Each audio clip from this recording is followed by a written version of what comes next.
Hello, my name is Kathy Beatty with Divorce Support Anonymous. I want to talk to you today about dividing personal property in divorce.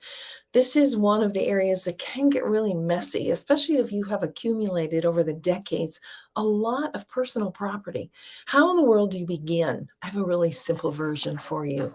First of all, let me show you that I do have a workbook called Seeing Your Attorney for the First Time that is available upon request. This is something that I do as a courtesy to not only my clients and the people that I work with, but anyone who is going through this divorce who is bewildered on where do I begin? This workbook is going to help you begin. So you need to request it from me. I just need your email to send it over to you because it is a rather large file.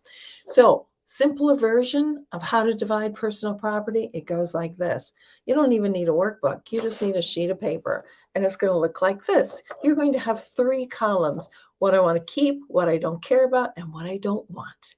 So we're going to begin with, what do I want to keep? What are those things that are very, very important to me? And you'll see it's just a list with different columns. What are those things that are vitally important to me? Maybe for sentimental reasons, maybe for the value reasons. What are those things? And I'm going to list all these things here. I might scratch it on the value of the things, but probably not. This is really just to set my mind on what I need to think about before I get into mediation, where my stress level is quite high and I can't think quite so clearly. So I'm going to have my list with me because I know what's important to me then. So this is going to list all of the things that you want to keep.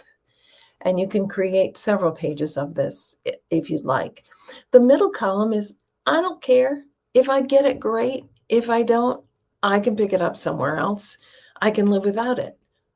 I don't care.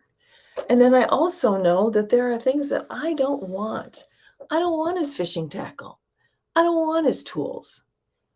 And if you're a guy, I don't want her cooking pans and her pots and all of those things, and she can have them. Those are the things that I don't want, and I know that I don't want. So when you do this, it really helps in your mind formulate what is important to you in personal property. And from this list, doesn't mean you're going to get everything that you want to keep, but it gives you the idea. So you have a plan going into mediation. I hope you're not one of those couples who wants to go right down to the salt and pepper shaker and divide it. For what you're paying for mediation and what you're paying for your attorneys, if your attorneys are present, it's just not worth it. So let the minor stuff go. It'll end up where it needs to end up. But make sure that you have a list prior to going into mediation so that you are prepared. I know what I want to keep. I know what I don't care about. And I definitely know what I don't want. So if you will use this little simple tool, it's going to help you have a better mindset, a more prepared mindset as you go into mediation. And you know what? If you wanted to share this with your soon to be ex spouse, you could do that.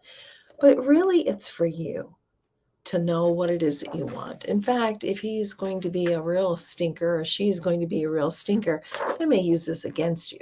So you might want to just keep it close to the vest and have your own mindset ready and prepared going into mediation.